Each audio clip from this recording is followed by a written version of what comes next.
एक दिनको कुरा हो, म त्यतिकै फोन चलाएर बसिरहेको थिएँ, त्यतिकै अननोन नम्बरबाट फोन आयो। अनि हेलो भनेको, हजुरको इटरीमा सामान आएको छ, लिन आउनु भनेर भन्छ। अनि अरे म त विराट चोकको हो नि, मलाई विराट चोकमा ल्याइदिनु न भनेको।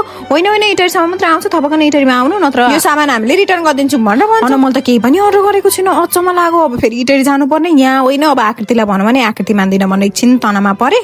त्यसपछि के गर्नु, रेडी हुन थाल्यो नि। अब मलाई त्यसै इटरीमा बोलाएर मलाई स्क्याम गरेर मलाई किडन्याप गर्न आँटेको कि भनेर डर त लाग्यो। तर म गएँ। म टोयलेट जाँदा धरि साथी लिएर जाने मान्छे, आज इटरी एक्लै जाँदैछु। यदि म किडन्याप भएकै हो भने पनि किडन्यापरहरूलाई 10 लाख दिन्छु, मेरो छोरी फर्तादै भनेर पनि भन्दैन होला मेरा घरकाले। मेरो बेहोरा हेर्दाखेरि त 10 लाख रुपियाँ दिन्छु, मेरो छोरी किडन्याप गर भन्ने खालको छ नि, के गर्नु। तर मलाई गिफ्ट पो कसैले पठाइदियो कि भनेर खुसी पनि हुँदै थिएँ। त्यतिकैमा इटरी पनि आउन आँटेको थियो। भगवानलाई आज चाहिँ मेरो रक्षा गर्नु है भनेर ढोगेँ। बामा कटिसके कि इटरी भनेर यसो हेरेको, होइन रहेछ, त्यही भएर ढुक्क लाग्यो। अनि यसो हेर्छु त इटरी त अघि आएर कट्न पनि आँटिसकेछ। अनि दाइलाई बोलाउन खोज्छु, हुँदै हुँदैन इन्ट्रोभर्ट नपरे, दाइ भन्न खोज्छु, बोल्ने निस्किँदैन। घरमा मान्छेलाई बोलेरै कानबाट खुन निकाल्ने मान्छे, यहाँ त बोल्न पनि सकिन। दाइ रोक्दिनु न भनेर भन्ने आँट भरि आएन मेरो। यो इन्ट्रोभर्ट हुन पनि कति गाह्रो। सेन्टर प्लाजा कटिओरी अब धरानतिर जाँदै थियो गाडी त।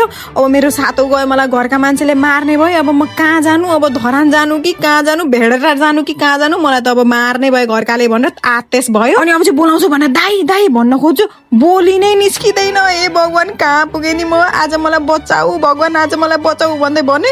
गाडीका मान्छेले नि यो त बौलाइरहेछ कि क्या हो भनेर हेरेको थिएँ। त्यसपछि आँट गरेर दाइ भन्न त भने, हजुर भने केही होइन भनेर टारिदिए, थुक्क बौलाइ। त्यसपछि त गाडी त आफ्नै गतिले धरानतिर जान थाल्यो। ए भगवान, आज मलाई मार्ने भयो घरकाले भनेर एकछिन तनामा बस्यो। अब केही छैन, सुरुमा धरान जान्छु, धरानबाट फेरि यतैको गाडीमा आउँछु इटरी भनेर सोचेँ। अनि एकछिन पर पुगेको त म त मस्त निदाएछु। थुक्क यस्तो तनावीय माहौलमा पनि निन्द्रा लाग्ने हन कस्ती कुम्भकर्ण जन्मेछु म त। त्यसपछि बल्ल धरान आयो। धरान आएपछि त अब आँट गर, अब पनि भन्न भने त म त मर्छु भनेर। अनि दाइ रोक्दिनु भनेर भने, त्यसपछि रोकिदिए। त्यसपछि झन् मसँग के भयो भनेर हजुर सोच्न पनि सक्नुहुन्न।